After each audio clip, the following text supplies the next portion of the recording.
भारत में किलों की कोई कमी नहीं है। यहाँ एक से बढ़कर एक भव्य और प्राचीन किले हैं जो लोगों को हैरान कर देते हैं। आज हम आपको एक ऐसे ही किले के बारे में बताने जा रहे हैं जिसे भारत में मौजूद सभी किलों में सबसे पुराना किला माना जाता है। इसे कांगड़ा किले के नाम से जाना जाता है जो हिमाचल प्रदेश में है। 463 एकड़ में फैला यह किला हिमाचल में मौजूद किलों में सबसे विशाल है।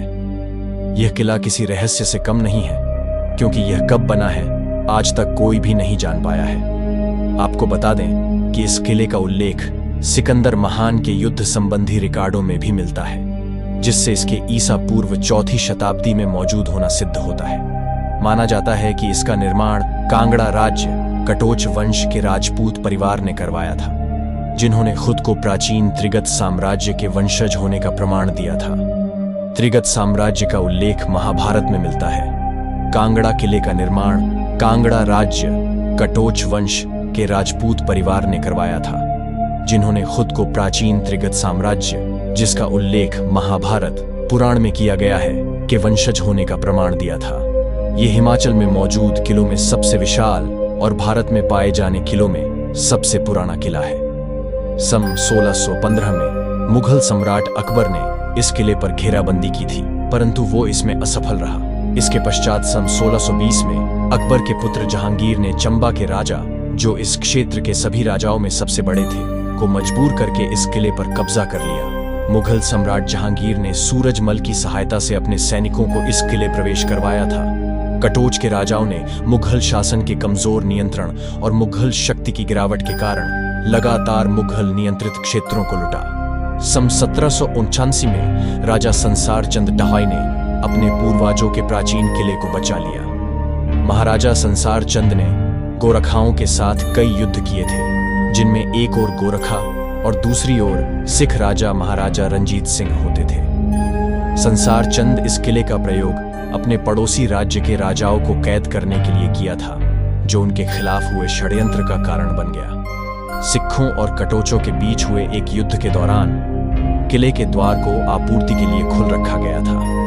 सन 1806 में गोरखा सेना ने इस खुले द्वार से किले में प्रवेश कर लिया। ये सेना महाराजा संसार चंद और महाराजा रंजीत सिंह के बीच एक गठबंधन का कारण बनी।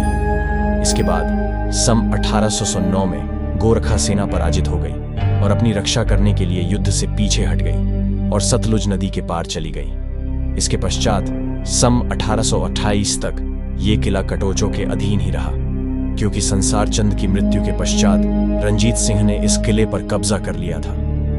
अंत में सन 1846 में सिखों के साथ हुए युद्ध में इस किले पर ब्रिटिशों ने अपना शासन जमा लिया, परंतु 4 अप्रैल 1905 में आए एक भीषण भूकंप आया, जिसमें उन्होंने इस किले को छोड़ दिया।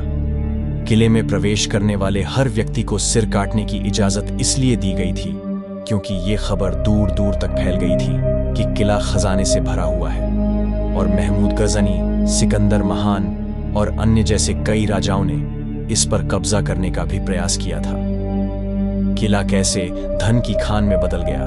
खैर, ऐसा कहा जाता है कि हिंद और अन्य शासकों ने घर के मंदिर में पीठासीन देवता को चढ़ाने के लिए किले में विशाल गहने, सोना और चांदी भेजा करते थे। वे ऐसा करके पुण्य कर्म अर्जित करना चाहते थे, इसलिए कांगड़ा किले में धन का जमाव होना शुरू हो गया, जो बाद में किसी के लिए भी इसकी सीमा का पता लगाना मुश्किल हो गया। किले के खजाने में रखे धन की मात्रा पौराणिक है। ऐतिहासिक रिपोर्ट के अनुसार कश्मीर के राजा श्रेष्ठा 470 ईस्वी में कांगड़ा किले पर हमला करने वाले पहले राजा थे। यहां तक कि महमूद गजनी ने भी 1000 ईस्वी के आसपास किले की संपत्ति की खोज में अपनी सेना को उतारा था।